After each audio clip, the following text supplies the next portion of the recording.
സൗദിയിൽ സെൻട്രൽ കിച്ചണുകൾക്കും വൻകിട കാറ്ററിംഗ് യൂണിറ്റുകൾക്കും പുതിയ ചട്ടങ്ങൾ പുറത്തിറക്കി. ഭക്ഷ്യ ഗുണനിലവാരവും നിക്ഷേപ അന്തരീക്ഷവും മെച്ചപ്പെടുത്തലാണ് ലക്ഷ്യം. മലയാളികളടക്കം ഇന്ത്യൻ നിക്ഷേപകരും സൗദിയിൽ ഈ രംഗത്തുണ്ട്. ചട്ടങ്ങൾ വിശദീകരിക്കുന്ന ഗൈഡ് മന്ത്രാലയം ഇതിനായി പുറത്തിറക്കി.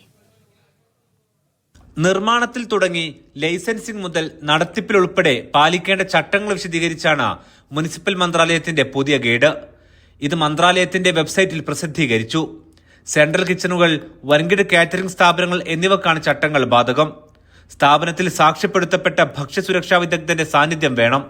കിച്ചണിൽ ക്യാമറയും നിർബന്ധമാണ്.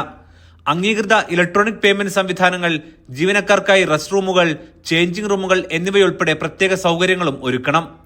മാലിന്യ നിർമ്മാർജ്ജനത്തിനുൾപ്പെടെയുള്ള കൃത്യവും പ്രൊഫഷണലുമായ സംവിധാനങ്ങളും ചട്ടങ്ങൾ വ്യവസ്ഥ ചെയ്യുന്നു.